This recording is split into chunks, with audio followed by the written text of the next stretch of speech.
Allons bon. Qu'est-ce qu'elle a tout à coup, la voiture?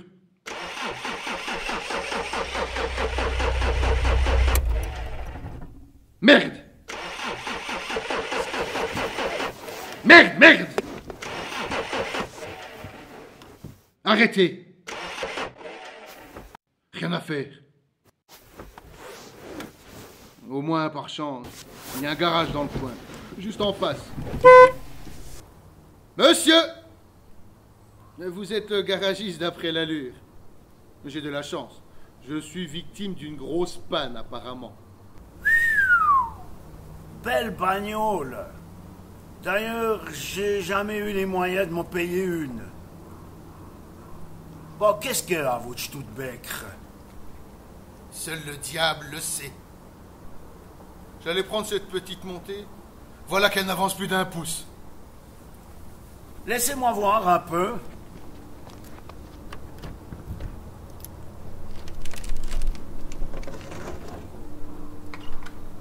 Ah, vous voyez, cette foutue pièce est fissurée. En effet, grosse réparation en perspective, on dirait. Ah, je pense aussi. Et en plus, ça va vous coûter un brin. Avec ces voitures de luxe. M'en fous, j'ai les moyens. Pour quand pouvez-vous remettre la voiture en état? Demain, à 7 heures. Vous pourrez venir la chercher et n'oubliez pas de casser votre tirelire. Seulement demain? Il est quand même 6 heures du soir. Et ça m'arrive de dormir un peu. C'est loin jusqu'à la gare. Une demi-heure. On peut passer la nuit au village? Renseignez-vous à l'ours. D'accord. Voilà l'ours. Le gros là, c'est sûrement l'aubergiste.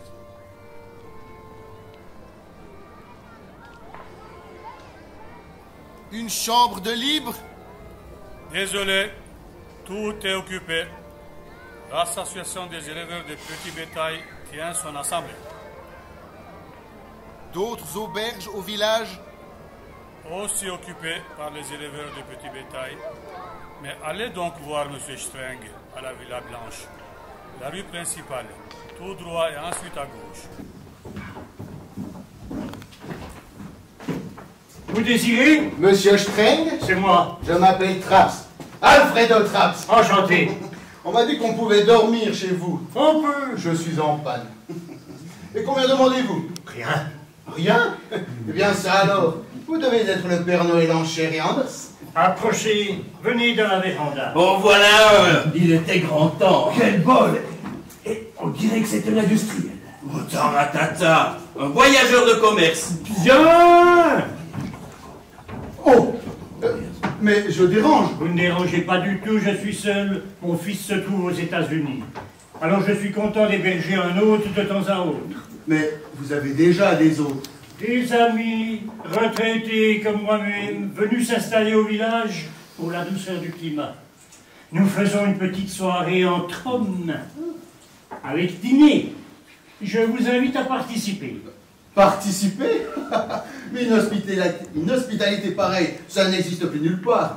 Un vrai conte de fées. Puis-je faire les présentations? Un procureur à la retraite. Mon nom est Zorn. Très heureux. Un avocat à la retraite. Permettez. Oh, écoutez, et le plaisir est pour moi. Monsieur Pilet. Enchanté. Bien. Voici Monsieur Traps, Simone.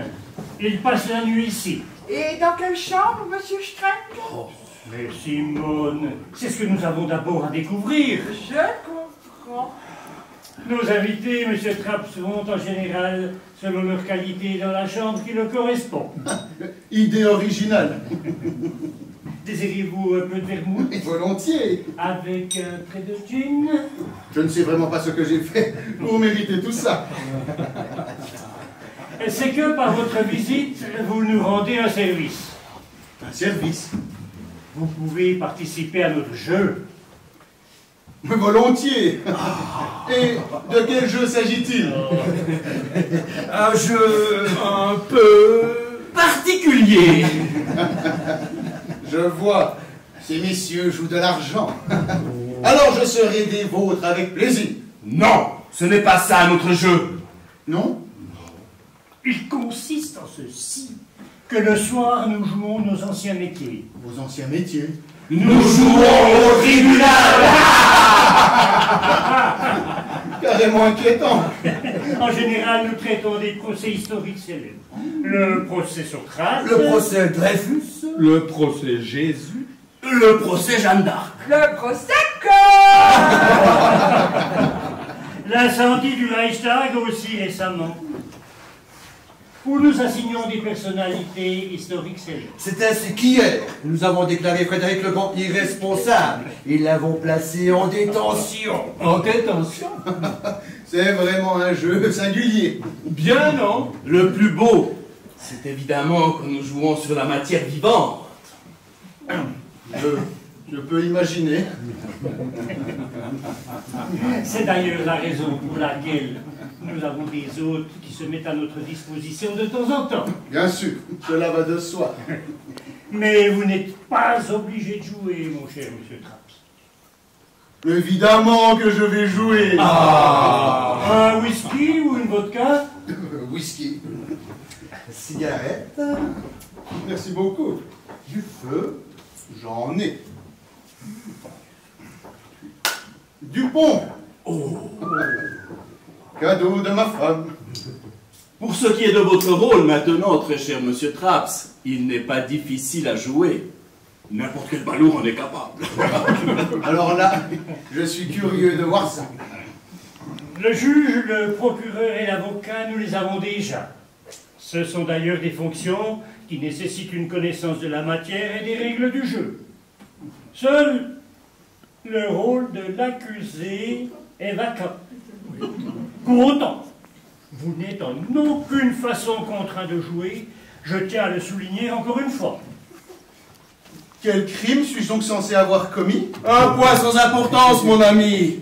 Il y a toujours un crime à trouver. Alors là, je me réjouis de voir ça. Très bien, monsieur Traps. Comme vous avez maintenant décidé de participer au jeu, je dois avoir un petit entretien sérieux avec vous. Avec moi? Après tout, je suis votre avocat. C'est gentil de votre part.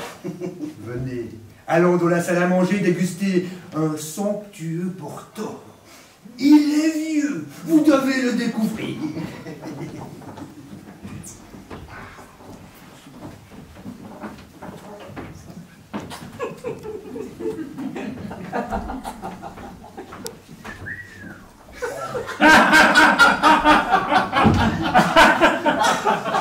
Une belle salle à manger, n'est-ce pas? La grande table dressée de la façon la plus festive. Des chaises solennelles, avec de hauts dossiers, de sombres tableaux au mur, de vraies antiquités. Pas de ces trucs insensés que l'on peint aujourd'hui. Venant de la véranda, le bavardage de ces messieurs. Par les fenêtres ouvertes, vibre la lumière du soir, passe le gazouillis des oiseaux. Sur cette petite table, il y a des bouteilles, d'autres encore sur la cheminée, et les Bordeaux, couchés dans des corbeilles. C'est encore une ambiance chaleureuse, encore de la poésie douce. Nous allons donc remplir 2 petits verres de Porto et trinquer à tout ça.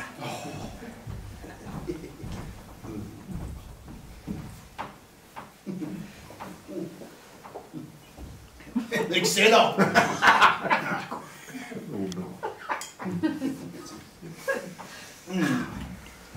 N'est-ce pas? Le mieux est de me confier sans attendre votre crime. Ainsi, je puis garantir que nous nous en tirerons au tribunal. Le procureur Descharliers a certes près de 80 ans, mais il est encore en possession de toutes ses facultés mentales. C'était autrefois une pointure mondialement connue. Quant à notre hôte, il est très sévère et peut-être même tatillon en tant que juge. Vous voyez, la situation n'est pas sans danger. Mais, néanmoins, j'ai réussi à tirer d'affaire la plupart des cas. fois seulement. Pour un vol avec homicide, il n'y a vraiment rien eu à sauver. Mais le vol avec homicide n'entre pas en ligne de compte pour vous, comme je vous sens. Ou si? Je n'ai malheureusement commis aucun crime, cher maître. Santé. Santé. Vous vous sentez innocent, monsieur Traps? Ah non, mais enfin, ai-je l'air d'un criminel? Allons bon. Avant tout, soupesez chaque mot. Ne bavardez pas à tort et à travers, sous peine de vous voir condamné à de longues années de réclusion, sans qu'on puisse rien y faire. D'accord, d'accord. Un jeu de société vraiment très drôle, je dois bien l'avouer. Bon, Simone veut servir. Mettons-nous à table, voici les autres.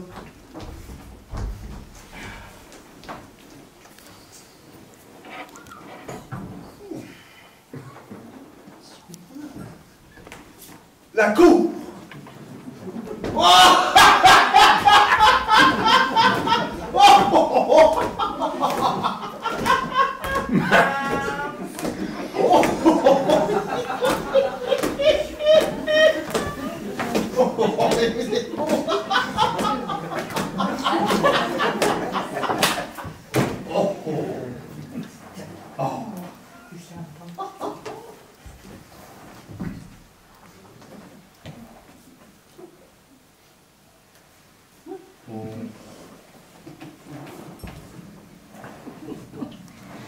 Béni soit le repas.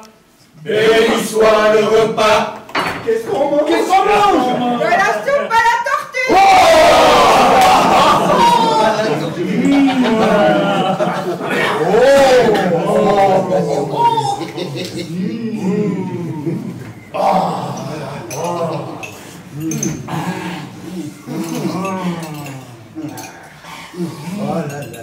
Bon, accusé, avez-vous à produire? J'espère un beau, un magistral meurtre. Ah, je me dois de protester, cher procureur. Mon client est un accusé sans crime. Une rareté de la justice. Il est innocent, totalement innocent.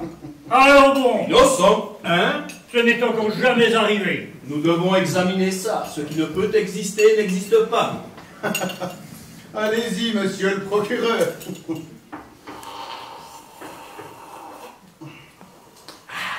Allez-y. Détruite, messieurs.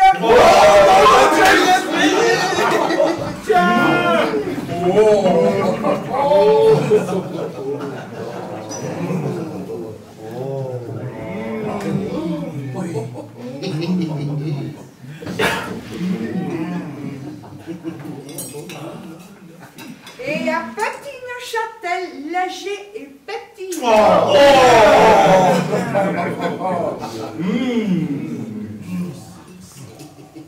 Votre âge, monsieur Traps? 45. Votre profession? Représentant général. Parfait. Vous avez été victime d'une panne? Par hasard. Pour la première fois depuis 1 an. Et il y a 1 an. Eh bien, je conduisais la vieille voiture, une Citroën 1939. Alors que maintenant, je possède une Studebaker, modèle spécial laqué rouge. Studebaker. Intéressant. Et seulement depuis peu. Vous n'étiez donc pas représentant général auparavant? Un pur et simple voyageur de commerce en textile. La conjoncture. Monsieur désire-t-il du beurre fondu sur sa truite? Ou de la mayonnaise. Du beurre fondu et de la mayonnaise.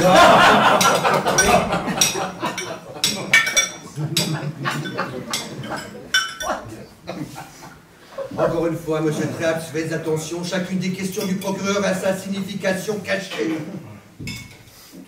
Messieurs, je dois dire que je considérais jusqu'à présent les soirées de la Schlarafia comme le comble du comique, de ce que je connais. Mais cette soirée entre hommes est encore plus cocasse. Ah, vous êtes à la Schlarafia. Révélateur. Quel est donc votre surnom là-bas?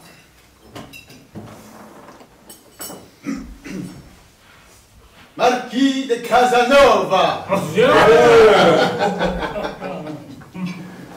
Peut-on établir un lien entre votre surnom et votre vie privée? Prenez garde. Cher monsieur le procureur, dans une certaine mesure seulement. Je suis rigoureusement marié, père de 4 enfants, et lorsqu'il m'arrive quelque chose d'extra-conjugal, c'est juste fortuitement et sans ambition. Encore un petit verre de Neuchâtel? Magnifique. Cher monsieur Traps, pourriez-vous peut-être la bonté de présenter à l'Assemblée ici réunie votre vie à grands traits? Puisque nous avons décidé de vous juger en tant que cher invité et pêcheur, et si tout va bien, de vous boucler pour des années, il n'est que normal de prendre connaissance d'éléments détaillés, privés, intimes, d'histoires de femmes, si possible salées et épicées. Racontez! Racontez! Un jour, nous avons eu un souteneur, monsieur Traps. Il a raconté les histoires les plus passionnantes et les plus célèbres de son métier. Et avec tout ça, il serait tiré avec seulement 4 ans de réclusion. C'était bien, hein? Que peut-il bien y avoir à raconter sur moi? Je n'ai rien d'un souteneur, messieurs. Je mène une vie ordinaire, une vie banale. Je tiens à l'avouer tout de suite. Prospérité! Prospérité! Champignons à la crème! Ouh! Tiens! Oh là là!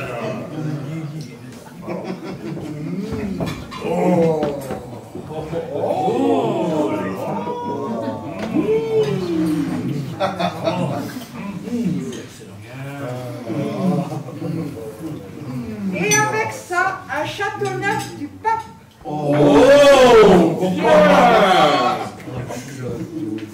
L'atmosphère de recueillement nécessaire au récit de votre vie est en place. Je suis passé par une rude jeunesse. Mon père était ouvrier dans une usine, un prolétaire, tombé dans les hérésies de Marx et Engels. Un homme aigri, sans joie, qui ne s'est jamais soucié de moi. Une mère blanchisseuse, vieillie avant l'âge. Je n'ai pu fréquenter que l'école primaire. Que l'école primaire. Intéressant. Que l'école primaire. Mais vous vous êtes élevé à la force du poignet, monseigneur. Et je pense bien, il y a encore 10 ans, je n'étais rien qu'un colporteur qui allait de maison en maison avec une petite valise. Bosser dur, trotter, passer les nuits dans des meules de foin, des auberges douteuses. Dans ma branche, j'ai commencé en bas, tout en bas. Et maintenant, messieurs, si vous voyez mon compte en banque, je ne veux pas me vanter. Mais l'un d'entre vous a-t-il une Studebaker? Soyez donc prudents. Et comment cela est-il arrivé? Faites attention et ne parlez pas autant. J'ai repris la représentation exclusive de l'Héphaïston sur ce continent. Héphaïston. Un voile de mystère pour moi. Un voile de mystère pour nous. Et pourtant, vous y êtes presque, honorable hôte et juge.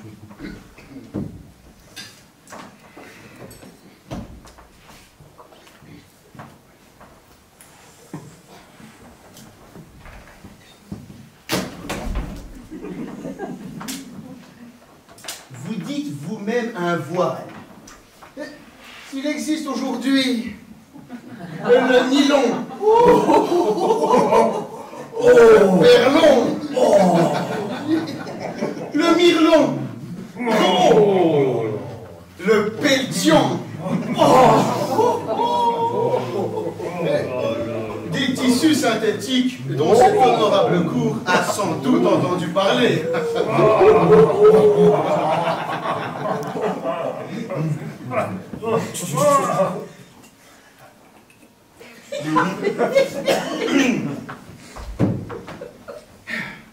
Il existe aussi l'Héphaïston, le roi, des tissus synthétiques, indéchirables, transparents, et un bienfait en particulier pour les rhumatisants. Utilisable aussi bien dans l'industrie que dans la mode, aussi bien pour la guerre que pour la paix. Le tissu parfait pour les parachutes. Et en même temps, la matière la plus excitante pour les nuisettes des belles. Comme je l'ai appris par mes propres recherches. Par vos propres recherches. Rognon de mon rôti artichaut.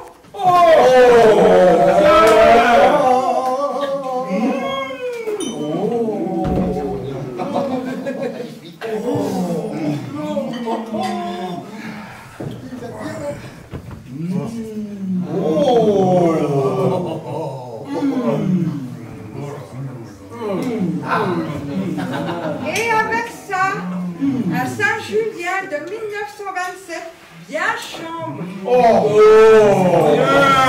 Un festin! Je pense bien. Notre hôte fait les courses lui-même. Le vieux juge est gourmand. Mais où en êtes-vous aujourd'hui? Examinons. Éclairons, étudions le cas plus avant. Comment êtes-vous arrivé professionnellement à un poste aussi lucratif? Attention, là, ça devient dangereux. Ça n'a pas été facile. D'abord, j'ai dû vaincre Gigax, et ce fut un rude travail. Ce monsieur Gigax, de qui s'agit-il encore? Mon ancien chef. Bon sang, le Bordeaux paraît grandiose en croire le bouquet. Bon, très cher. Monsieur Gigax se porte bien? Il est mort l'an dernier. Mais vous êtes devenu fou. Mort?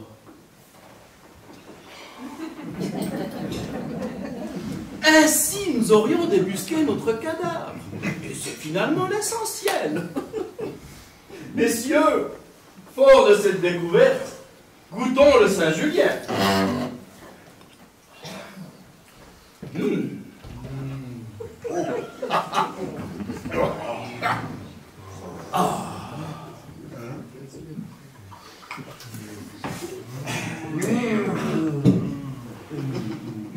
Venons-en maintenant à notre mort qui pointe à l'horizon. Peut-être y a-t-il même un petit meurtre à dénicher que notre cher Trapp pourrait avoir commis pour son plaisir. Et pour le nôtre! Je suis au regret, messieurs, je suis au regret. Ne renonçons pas. Récapitulons. Monsieur Gigax est mort il y a 1 an? Il y a 8 mois. Après que vous avez obtenu son poste? Peu avant. Et de quoi est-il donc mort? Une histoire de cœur. Parfait. Pour l'instant, je n'ai pas besoin d'en savoir plus. Risqué, Traps, risqué, croyez-moi, j'ai mon expérience. C'est souvent avec des histoires de cœur que le procureur vous met la corde au cou. Quel âge a-t-elle le défunt, cher monsieur Traps? 52 ans. Puis-je demander encore un peu de sauce?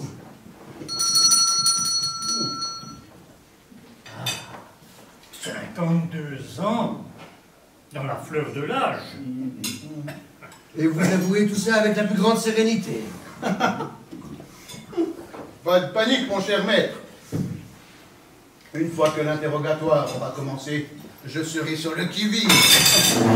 Mais malheureux, qu'entendiez-vous par là une fois que l'interrogatoire aura commencé? Et quoi? Aurait-il déjà commencé?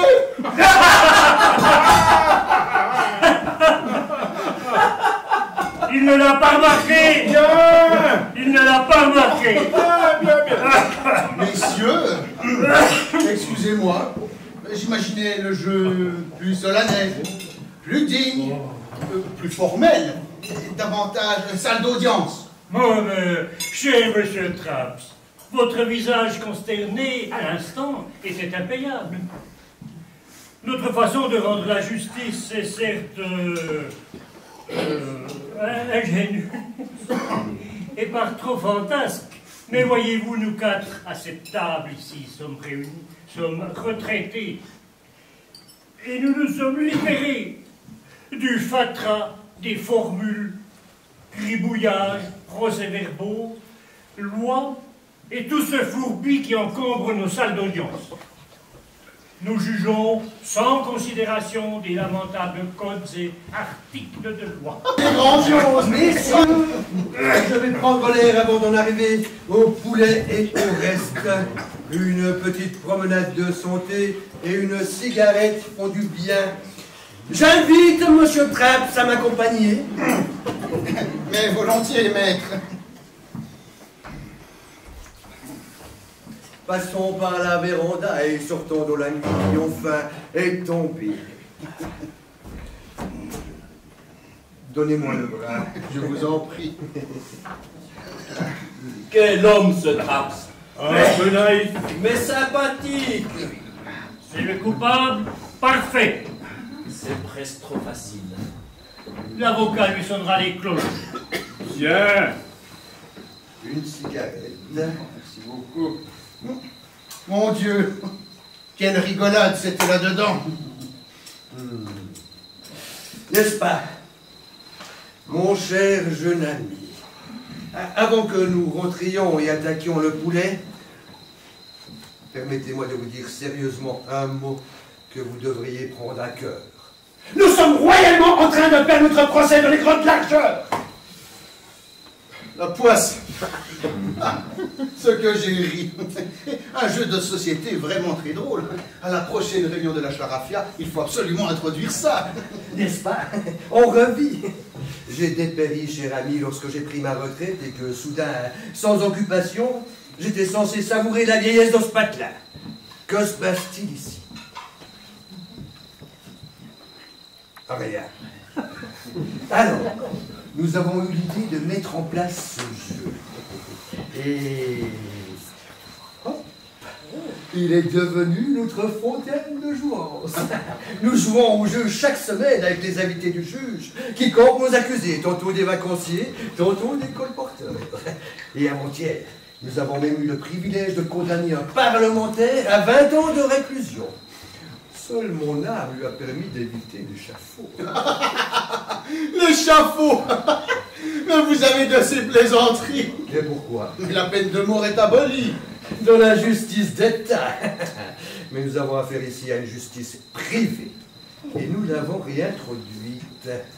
C'est justement la possibilité de la peine de mort qui rend notre jeu si excitant. Alors, mais en fait, vous devriez aussi avoir un bourreau. Nous l'avons. Nous l'avons. Monsieur Pilet. Pilet? Celui qui dit toujours bien. Il a été l'un des plus remarquables et des plus habiles de la contrée. Maintenant aussi à la retraite. Mais il est toujours aussi performant dans son art. Qu'avez-vous donc? Je ne sais pas, j'ai eu peur tout à coup. Mais c'est absurde. Mais la soirée serait bien moins drôle et divertissante sans bourreau. Et je me réjouis vraiment de bientôt pouvoir raconter par le menu l'aventure à la Charafia, où l'on fera aussi venir un... Vous avez entendu? Que se passe-t-il encore? Mais c'était un cri. Un cri? Dans la maison. Ah, c'était Tobias. Et qui est Tobias? Il a empoisonné son épouse. Son épouse? C'est pourquoi nous l'avons condamné il y a 5 ans à la réclusion à perpétuité. En fait, il aurait vraiment mérité la peine de mort, mais il est totalement irresponsable. Il y a 5 ans et il est toujours ici. En invité! Lorsque nous n'avons pas d'autres invités, il joue les différentes personnalités historiques. Pas plus tard qu'hier, il était Frédéric le Grand. Là, il est en congé puisque vous êtes arrivé. Il dort dans une chambre pour les perpétuités et il est juste un peu agité la nuit. Une chambre pour les perpétuités? C'est ainsi que nous appelons les chambres pour ceux des invités que nous condamnons à la réclusion à perpétuité. Nous avons une chambre pour chaque type de peine. J'ai de nouveau eu peur. C'est vraiment une maison bizarre. Confidence pour confidence. Vous avez tué Gygax, pas vrai? Moi? Oui, puisqu'il est mort. Mais je n'y suis pour rien. Mon cher jeune ami, je comprends vos scrupules. Parmi les crimes, les meurtres sont les plus pénibles à avouer. Mais je n'ai rien à avouer du tout. Allons. Mais qu'est-ce que ça veut dire encore? On doit avouer, qu'on le veuille ou non. Et puis on a toujours quelque chose à avouer. Eh bien, cher ami, comment avez-vous tué Gygax? Mon cher maître, le charme particulier de ce jeu tient au fait qu'il vous met mal à l'aise, vous donne la chair de poule. Le jeu menace de basculer dans la réalité. On se demande tout à coup, suis-je un criminel ou non? Ai-je tué le vieux Gygax ou non?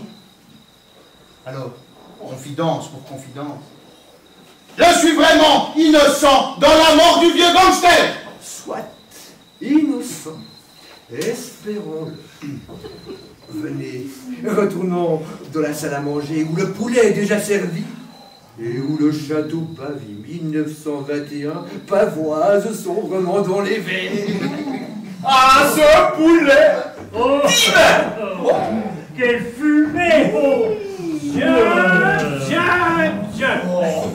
L'idée est une pure merveille. Qu'il ne tarde pas trop tout de même. Vous voilà de retour. Tiens, Le poulet était pas tort. cuisiné selon une recette secrète de lit.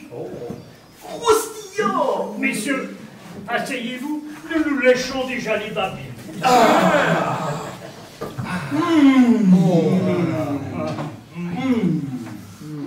Une question. Très cher et très honorable accusé, une question. Vous nous avez raconté tout à l'heure que M. Gygax était mort d'une histoire de cœur. Est-ce vraiment vrai? Vraiment, monsieur le procureur. La main sur le cœur? Mais oui! Ce Gygax, ne l'avez-vous pas plutôt empoisonné? Non, rien de tel. Oh, alors disons abattu. Non plus! Arranger un accident de voiture? Attention, c'est un piège. Pas de bol, monsieur le procureur. Vraiment. Gygax est mort d'un infarctus. Et ce n'était même pas le premier qui l'ait tué. Des années plus tôt déjà, le vieux filou s'était fait ramasser. Je le sais de sources sûres. Et par qui? Et par sa femme, monsieur le procureur. Par sa femme? Attention, au nom du ciel. Vous venez de dire quelque chose de très dangereux. Messieurs, ce château Pavie 1921 dépasse les espérances. J'en suis déjà au 3e mètre. Mais pour que cet honorable coup n'aille pas croire que je dissimule quelque chose, je vais dire la vérité et m'en tenir à la vérité. Et même si l'avocat me chauffe les oreilles avec ses... Attention! Aussi aimable et si sympathique compagnie, il n'y a aucune raison de se gêner. On y supporte aussi la vérité, il me semble. C'est que j'ai eu une histoire avec Madame Gygax.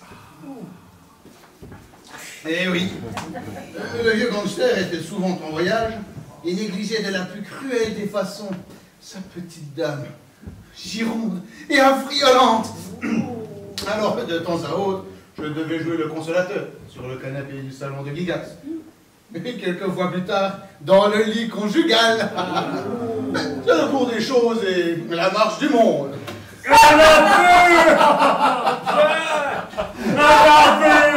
Égarement!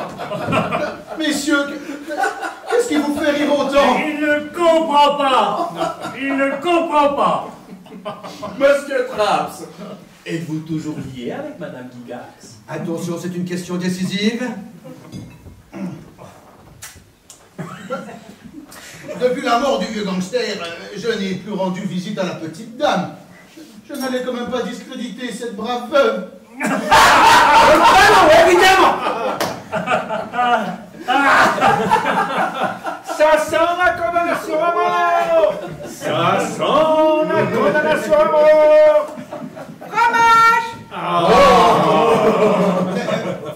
Dans le panneau. Messieurs, pourquoi donc?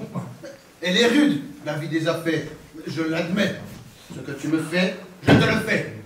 Celui qui veut être plus gentleman qu'un gentleman, il y passe.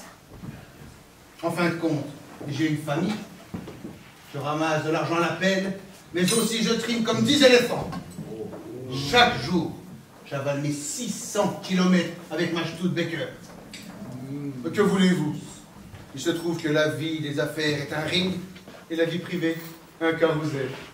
Un jour on succombe à une tentation, un jour non. Un jour il y a un petit adultère, un jour non. C'est une pure question de hasard. Personne ne peut me reprocher quoi que ce soit. On verra, on verra. Messieurs,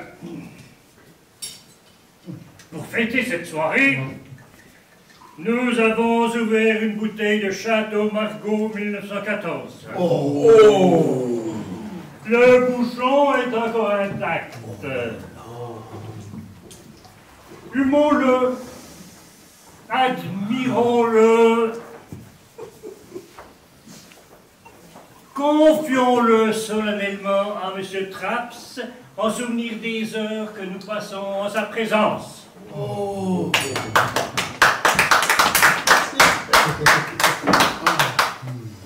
Goûtons le vin.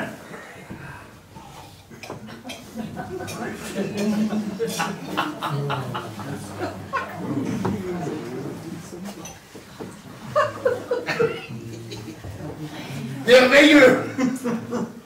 Bien. Messieurs, l'audition de notre cher accusé semble close. J'invite le procureur à nous présenter son petit réquisitoire. Très bien, monsieur Traps, écoutons son réquisitoire. Vous allez être étonné de tout ce que vous vous êtes mis sur le dos par vos réponses inconsidérées. N'en perdez pas la tête pour autant. J'arriverai bien à vous sortir du pétrin. Tête haute, la concentration s'impose. Le recueillement intérieur. Tout est calme dehors. Le côté réjouissant de notre soirée entre hommes a réussi, chers amis. Et sans doute que nous avons débusqué un meurtre perpétré avec un tel raffinement qu'il a tout naturellement échappé avec brio à notre justice d'État. Un meurtre. Bon alors écoutez, une magnifique plaisanterie. Je comprends l'histoire maintenant. On veut me persuader que j'ai commis un meurtre. Oh non, non messieurs, avec moi vous n'avez aucune chance. Il s'agit maintenant de le prouver. D'autant plus que l'accusé se considère encore comme innocent. Mais on peut dire une chose. C'est un événement réjouissant, la découverte d'un meurtre, qui fait bondir nos cœurs, nous met face à de nouvelles tâches, décisions et obligations. Et je me dois donc, avant tout, de féliciter notre cher et honorable coupable. Puisque sans coupable, il n'est guère possible de découvrir un meurtre, de faire régner la justice. À la santé, spécialement donc, du modeste Alfredo Traps, qu'un sort bienveillant a conduit parmi nous. Ouais! Vive Alfredo Traps! Vive Alfredo Traps! Messieurs, l'amour avec lequel vous me fêtez me touche. Je n'ai pas honte de mes larmes. C'est ma plus belle soirée. Moi aussi, j'ai la larme à l'œil. Procureur, cher ami, accusé, cher Traps, tutoyons-nous. Je m'appelle Courte. À ta santé, Alfredo. À ta santé courte.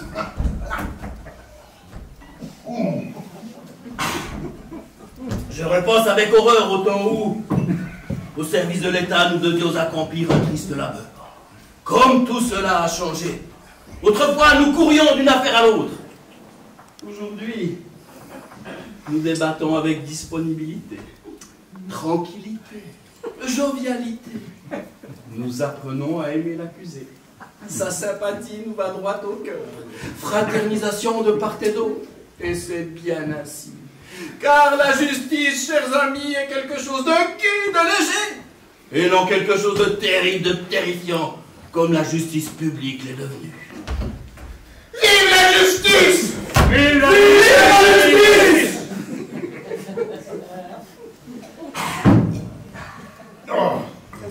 Permettez-moi donc, après ce toast, d'apprécier les faits.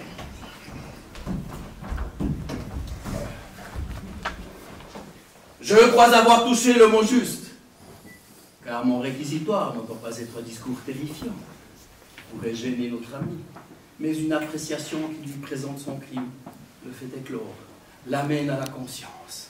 Ce n'est que sur le socle pur de la connaissance qu'il est possible d'ériger le monument sans faille de la justice. Comme dans un conte de fées. Exactement comme dans un conte de fées. Alors que s'est-il passé? Comment ai-je découvert que l'on pouvait louanger notre cher ami pour un meurtre? Et pas seulement un meurtre ordinaire, non! Un meurtre virtuose, perpétré sans effusion de sang, sans moyen tel que poison, pistolet et autres! Alors là, je suis curieux de voir ça. En tant que professionnel, je dois absolument partir du principe qu'un crime peut guetter derrière chaque événement. Derrière chaque personne!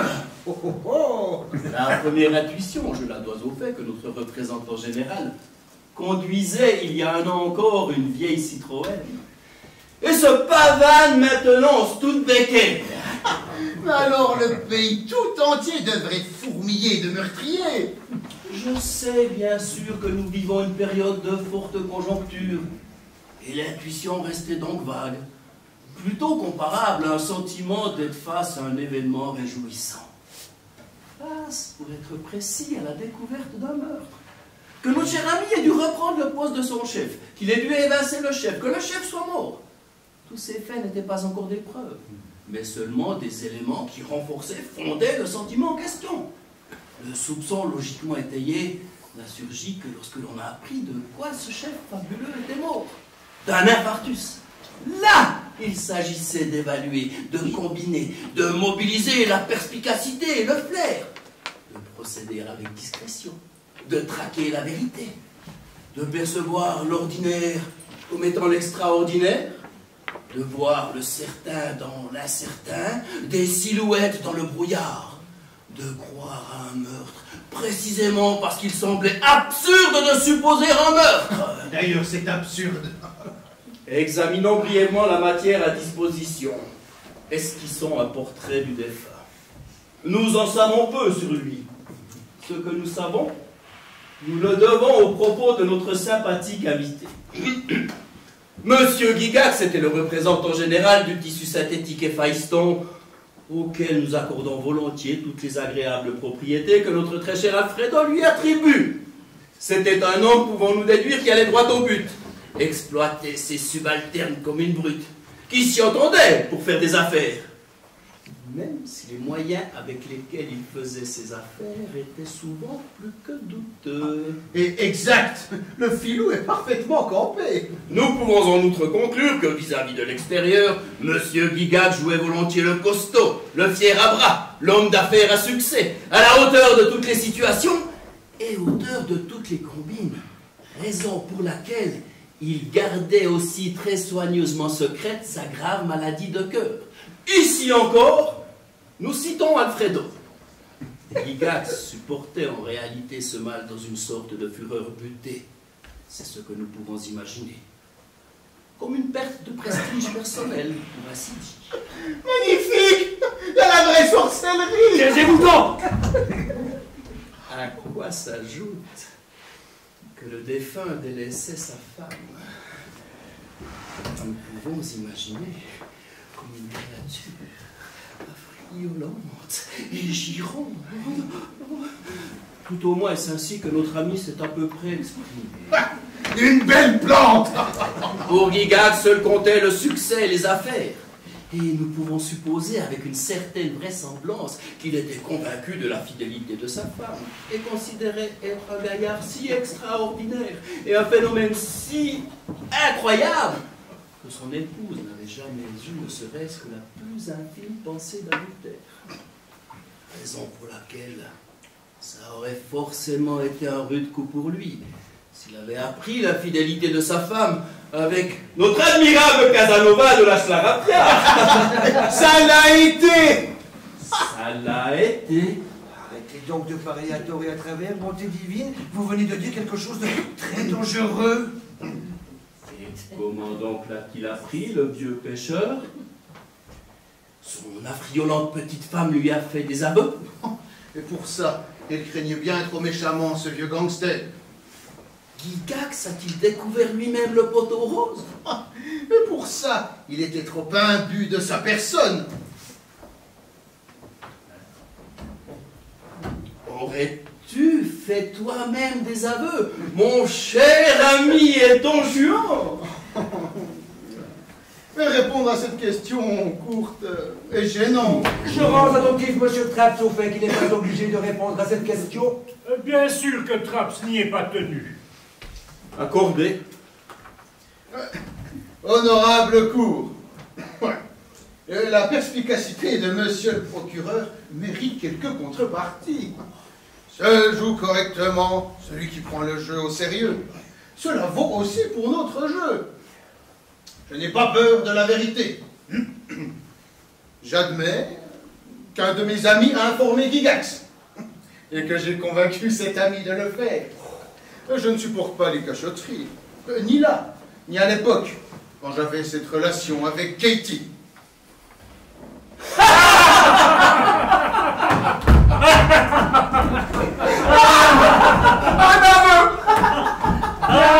Formidable aveu! Trompé! Diablement trompé! Messieurs, mais qu'avez-vous donc? Vous dansez comme des fous à travers la pièce. Messieurs, permettez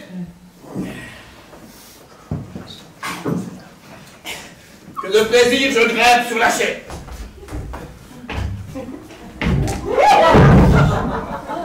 Afin de poursuivre mon discours avec hauteur. Le cas est clair, l'ultime certitude acquise. Considérons l'honorable meurtrier. À ce gangster de chef, Alfredo était donc livré. Pendant la guerre encore, il était colporteur. Même pas ça. Sans brevet. Nous nous figurons un vagabond avec des textiles illégaux. Un petit trafiquant. Et voilà qu'il avait progressé. Fait son nid dans une entreprise. Mais qu'il se repose sur la branche où il s'est enfaillissé. Lorsque, au-dessus de lui, vers le sommet, pour parler en termes poétiques, se présente d'autres branches avec des fruits encore meilleurs. Soit, il gagnait bien sa vie, courait d'un magasin de textile à l'autre. La Citroën n'était pas mal.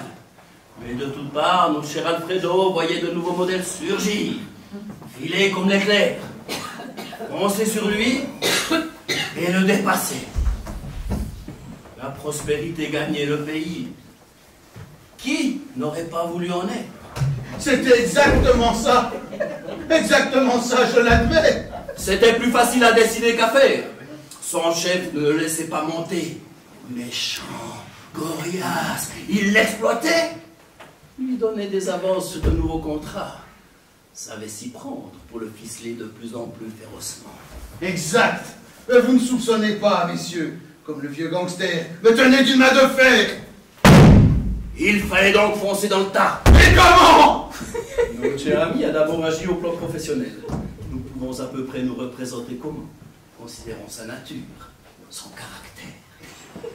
Il s'est mis secrètement en relation avec les fournisseurs de son chef, a tâté le terrain, promis de meilleures conditions, semé la confusion, discuté avec d'autres représentants textiles, conclu des alliances et en même temps des contre-alliances.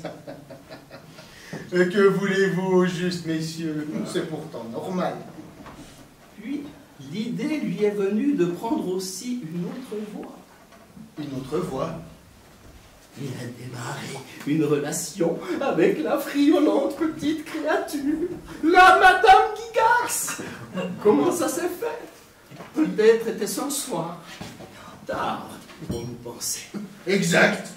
Peut-être en hiver, vers les 6 heures, alors que la ville était dans toute sa beauté nocturne, avec des réverbères dorés, et des vitrines illuminées, et des cinémas, et des publicités lumineuses, vertes et jaunes, partout.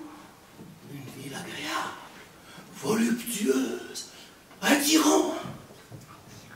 Et dans le mille? par les routes glissantes, il avait roulé avec la Citroën jusqu'au quartier résidentiel où habitait son chef.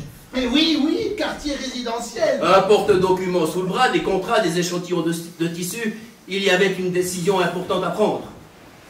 Mais la limousine de Gygax ne se trouvait pas à sa place habituelle le long du trottoir. Néanmoins, il a traversé le parc sombre, a sonné. Madame Gygax a ouvert. Son mari ne rentrerait pas aujourd'hui et la domestique était sortie. Néanmoins, que Traps prenne donc un apéritif. Elle l'invitait cordialement. C'est de la sorcellerie. Comme tu sais tout ça, sacré courte. L'entraînement. Les destins se déroulent tous de même. Ils étaient assis au salon l'un près de l'autre.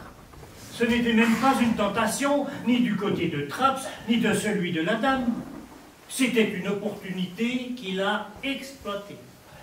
Elle était seule et s'ennuyait, ne pensait à rien de particulier, était contente de parler avec quelqu'un.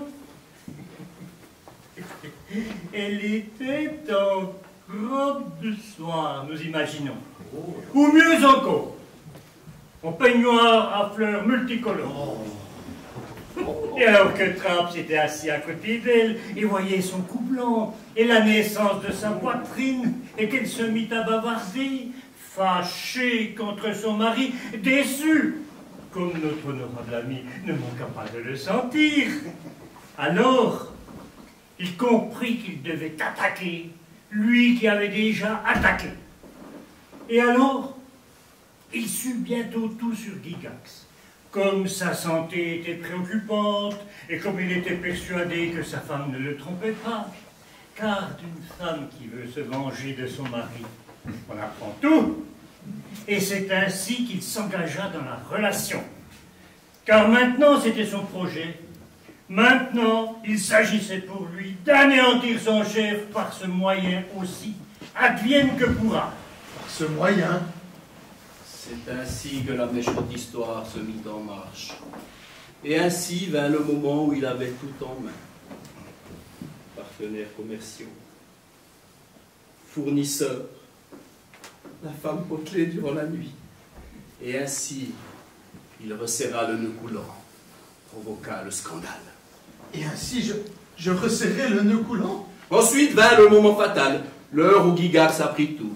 Le vieux gangster put encore rentrer chez lui, nous imaginons, plein de rage, bouffé de sueur dans la voiture déjà, douleur dans la région du cœur, mains tremblantes, panneaux de circulation qui furent ignorés, policiers qui sifflèrent furieusement, marche laborieuse du garage à la porte de la maison, effondrement, peut-être dès le corridor, alors que l'épouse venait à sa rencontre. Ce n'est pourtant pas ma faute. Cela ne dura plus très longtemps. Le médecin donna encore de la morphine, puis il y passa. Définitivement. Encore un râle insignifiant, des sanglots. Traps, à la maison, entouré de son épouse, de ses 4 enfants, décroche le téléphone.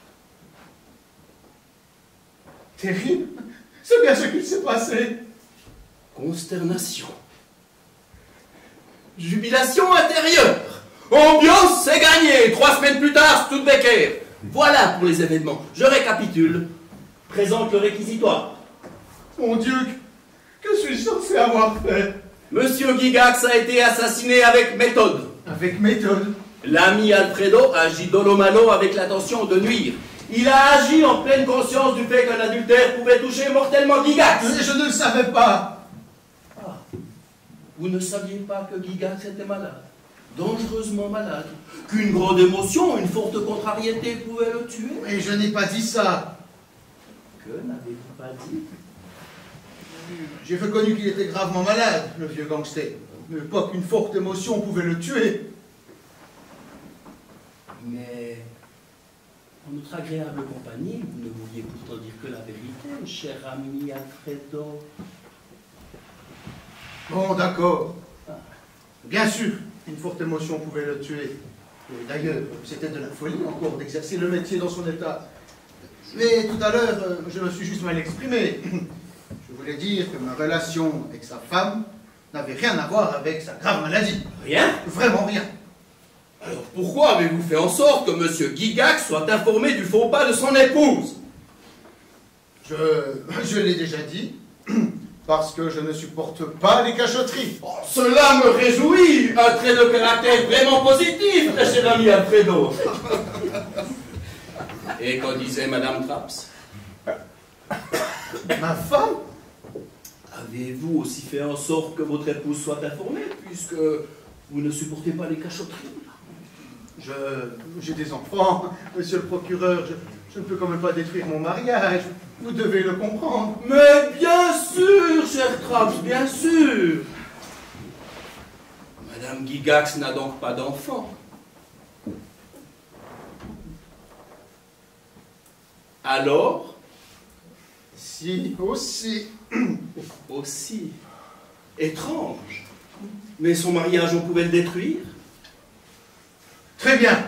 Si monsieur le procureur tient absolument à le savoir, je voulais détruire son mariage. Par passion. Parce que j'aime Madame Gygax. Je comprends. Casanova enflammé. Mais pourquoi, à présent, ne rendez-vous plus visite à votre aimé? Attention, c'est une question décisive. Il aura l'occasion de parler plus tard. En attendant, il nettoie nerveusement ses lunettes. Répondez plutôt à ma question. C'est que je devais progresser dans l'entreprise, coûte que coûte. Mais je ne voulais pas tuer Gygax. Je n'y pensais pas. Même pas en rêve. Vous n'y pensiez pas? Non. Même pas en rêve? Vraiment pas. Non? Non, je n'y pensais pas. Je vous crois, cher Alfredo. Je veux juste résoudre certaines contradictions qui sont apparues dans la vérité, rien de plus. Vous n'avez qu'à m'expliquer pourquoi vous avez fait en sorte que M. Gygax soit informé de votre adultère, et pour moi tout est en ordre. Je n'ai pas arrivé par amour pour Madame Gygax. Ce n'est pas arrivé par amour de la vérité. Alors, pourquoi donc est-ce arrivé? C'est arrivé, je voulais lui nuire. Ça, c'est une réponse! Là, nous avons franchi un pas. Nuire comment? N'importe comment. Professionnellement? Oui, professionnellement. C'est-à-dire, en fait, non. Cette histoire n'avait rien à voir avec l'aspect professionnel. Alors à sa santé? Ou plutôt, ça aussi peut-être. Tenter de nuire à la santé d'un homme gravement malade signifie bien en réalité tenter de le tuer, vous ne trouvez pas? Mais monsieur le procureur, ce n'est quand même pas possible. Vous ne pouvez pas me croire capable de ça. Mais c'était possible. Je n'ai pas réfléchi plus loin sur le moment. Vous agissiez sans aucun plan? Eh non, ce n'est pas ça. Alors avec un plan? Mais mon Dieu! Mais pourquoi me tourmentez-vous? Mais je ne vous tourmente pas. Vous tourmentez. Je veux juste vous aider à trouver la vérité. Il est important pour vous de savoir si vous avez assassiné ou non. On assassine souvent sans le savoir. Je dois clarifier cela. À moins que vous ayez peur de la vérité. Non. J'ai déjà dit que je n'en ai pas peur.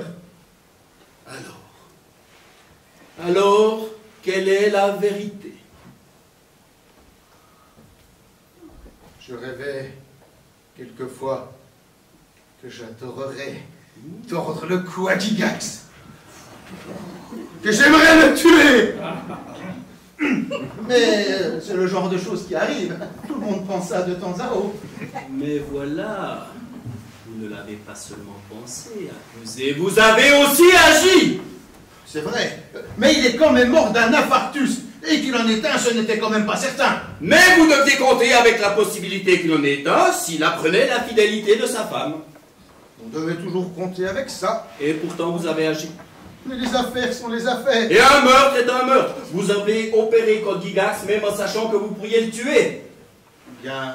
Gygax est mort, donc vous l'avez tué. C'est-à-dire, indirectement, oui. Alors, êtes-vous un meurtrier ou non?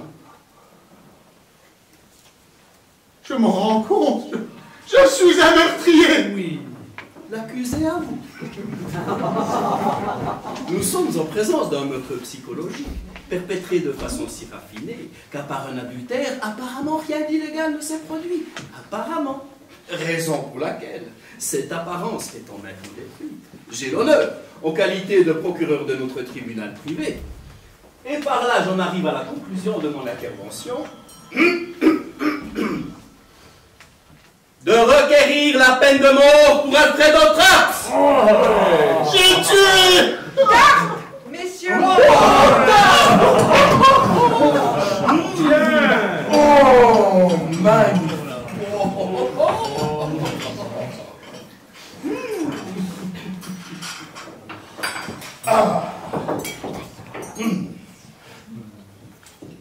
Oh.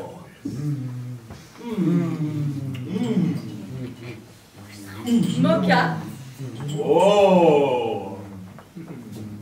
et cognac de 1893. Oh. Bien. Tout le malheur est là. Une fois de plus, un accusé effondré. Une fois de plus, un qui avoue. Et je suis censé être l'avocat. Accrochons-nous à la beauté du moment, à la splendeur de la nature devant les fenêtres. Les êtres frémissent. 2 heures du matin, la fête à l'ours tire sa révérence. La parole est à la défense.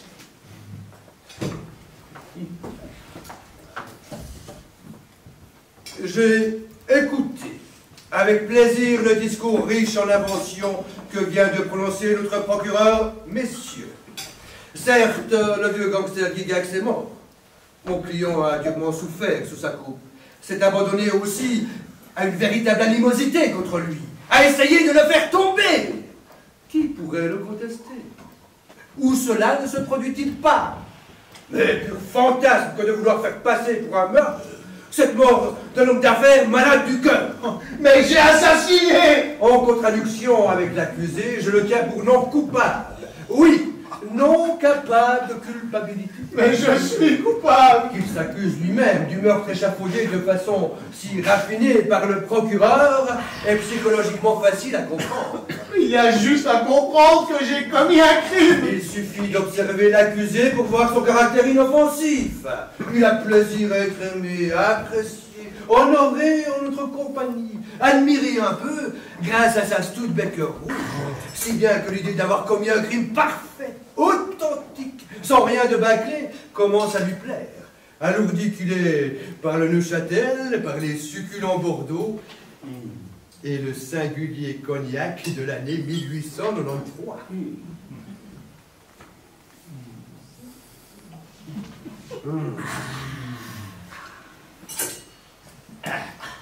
Aussi est-il naturel qu'il se défende à présent de voir son crime ramené à quelque chose d'ordinaire, de bourgeois, de quotidien, à un de ces événements qu'apporte la vie. L'Occident, notre civilisation, est devenu chaotique, si bien que l'individu n'a plus d'étoiles qui brillent pour le guider, et qu'en résulte désarroi, dépravation, loi du plus fort, et absence d'une vraie moralité, si bien que notre bon Traps n'est justement pas à considérer comme un criminel, mais comme une victime de notre temps. Mais ça ne change rien au fait que je suis un meurtrier! Si nous examinons le cas Gigax lucidement, objectivement, sans céder aux mystifications du procureur, nous arrivons au résultat que le vieux gangster doit sa mort principalement à lui-même, à sa vie déréglée, à sa constitution. Mais ce que la vie des managers signifie, nous ne le savons que trop. Agitation, bruit, mariage, nerfs en lambeaux. Cela, il s'agit maintenant de le prouver. Je souhaite poser une question précise à mon client.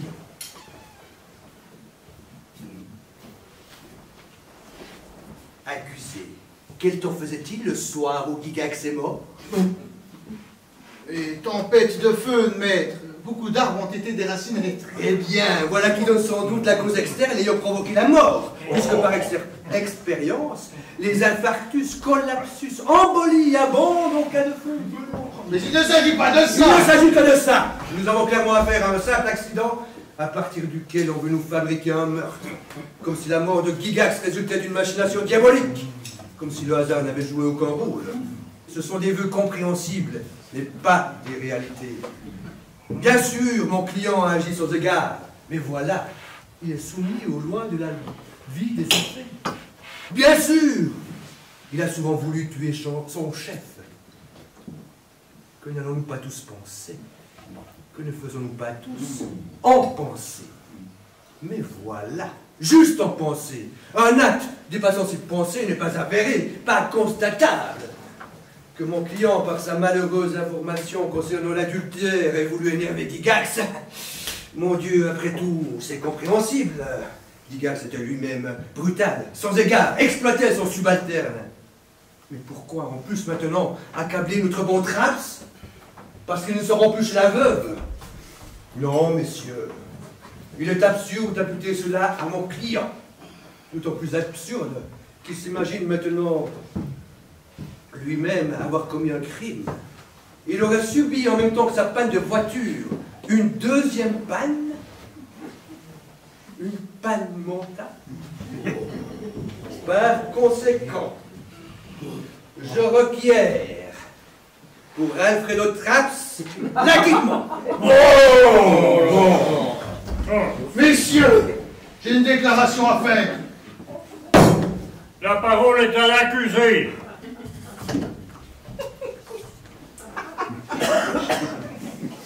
J'ai pris acte du monstrueux discours de mon avocat avec indignation, de celui du procureur avec la plus profonde émotion.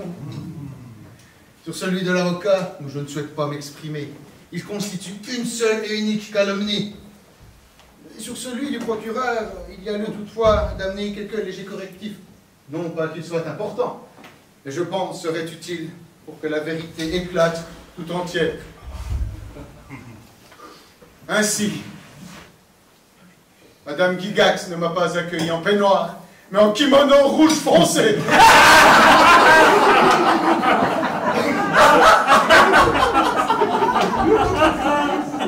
De même, l'infarctus n'a pas touché Gygax dans son corridor, mais dans son entrepôt.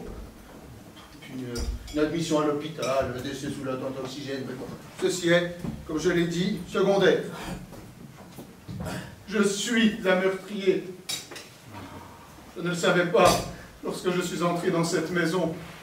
Ne voulais sans doute pas le savoir. Je n'osais pas y penser. J'étais visiblement trop lâche pour être sincère. Maintenant, j'ai le courage nécessaire. La culpabilité est montée en moi. J'ai l'impression, comme un soleil, elle illumine mon intérieur, le consume. Je n'ai plus rien à dire. Je demande au tribunal son verdict.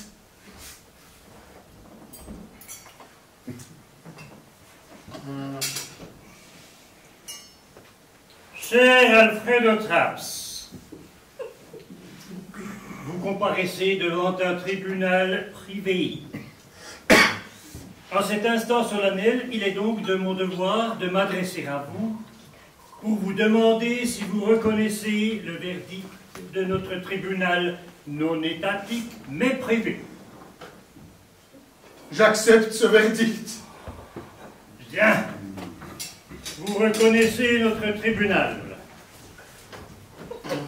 Je lève mon verre rempli de cognac mordoré de l'année 1893.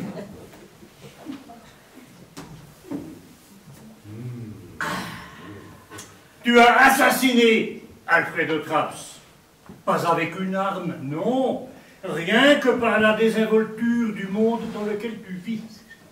Car que tout ait été intentionnel, comme le procureur veut nous le faire croire, ne me paraît pas tout à fait prouvé. Tu as tué parce que c'était ce qu'il y avait de plus utile pour toi, de plaquer quelqu'un contre le mur, de procéder brutalement, advienne que pourra. Dans le monde que tu parcours avec ta Studebaker rugissante, il ne te serait rien arrivé, mais voilà.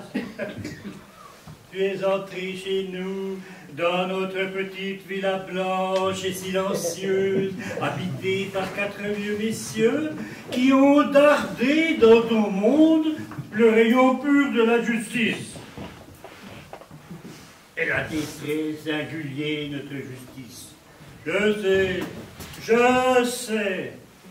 Elle ricane à travers 4 visages ravinés.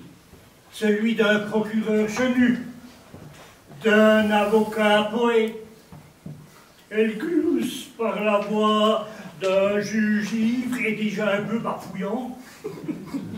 Rougeoie sur la calvitie naissante d'un gros bourreau démissionnaire.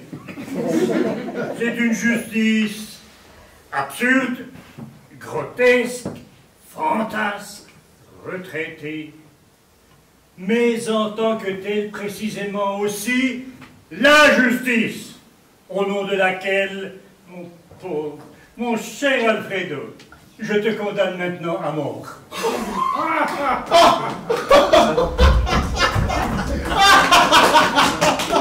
Honorable coup, je dis merci. Je dis merci. Je dis merci de tout cœur. Bourreau, conduisez le condamné dans la chambre pour les condamner à mort. Bien, une belle soirée. Joyeuse soirée. Une divine soirée. On a bien joué. Ouais, juste une série noire pour moi. Notre travail est terminé, on dirait. Oh, notre cher filet doit maintenant accomplir son office. Il est d'ailleurs grand temps. Le matin pointe aux fenêtres avec sa clarté minérale et les premiers petits oiseaux gazeux. Bien. Venez, monsieur Traps. Je viens. L'escalier.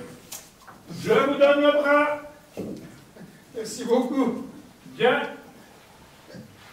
Vous avez sans doute déjà, je veux dire, vous avez sans doute déjà conduit beaucoup de personnes à la mort. Ah, ça oui, avec mon métier. Je comprends. Bien. Attention! Voilà que vous avez trébuché. Je vous relève. Merci beaucoup. Je vous le dis. Parfois les gens avaient peur. Vous pouvez à peine encore marcher. Je m'efforce d'être courageux. Mais qu'est-ce que c'est que cette chose étrange au mur? Une vis à pouce. Une vis à pouce? Bien, non? Mais c'est un instrument de torture. Antique. La maison est pleine de trucs de ce genre. Monsieur Streng les collectionne. Et cette croix de Saint-André? De la Renaissance. Pour briser les os. Bien. Voilà votre chambre pour les condamnés à mort. À côté de celle pour les condamnés à la réclusion à perpétuité. Ah! Vous entendez? Oh, mais ce n'est que Tobias. Il a le sommeil agité. Et maintenant un gémissement. Le parlementaire d'avant-hier cuve encore sa colossale cuite. Vous n'avez pas besoin de jouer la comédie, monsieur Pilet. Vraiment pas. Je comprends cette maison à présent.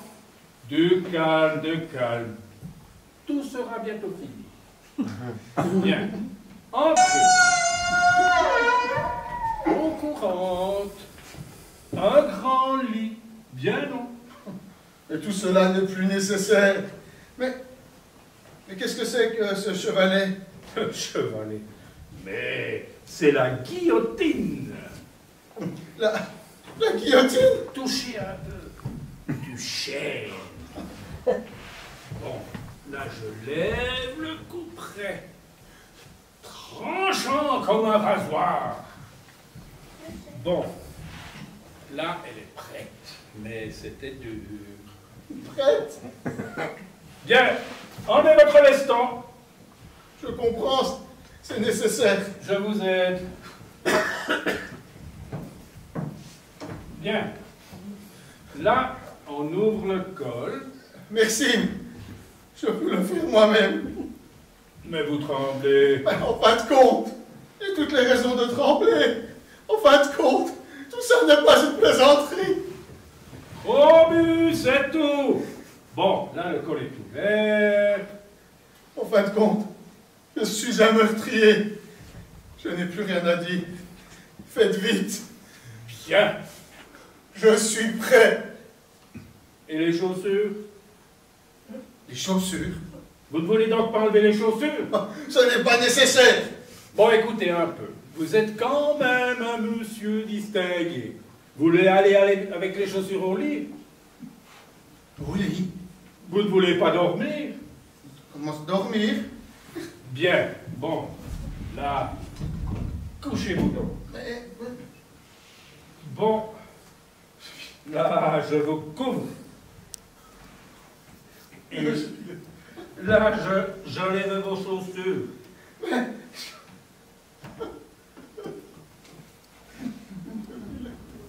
Bonne nuit.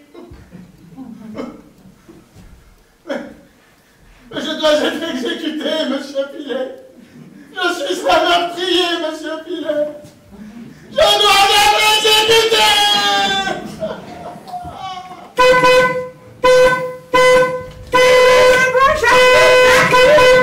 C'est bon, j'arrive. Un instant.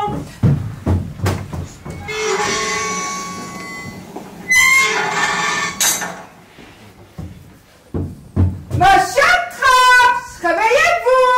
Le garagiste est là avec votre voiture. Ah, mais c'est pas possible. Monsieur Traps, réveillez-vous. Votre voiture vous attend. Ah, c'est pas possible, mais c'est pas possible. Monsieur Traps, réveillez-vous.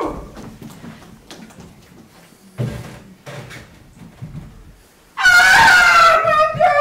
Nascour, c'est pas possible. C'est affreux. Oh non, venez vite, vite. Venez, c'est affreux. Au secours. Oh, regardez. Oh le Dieu.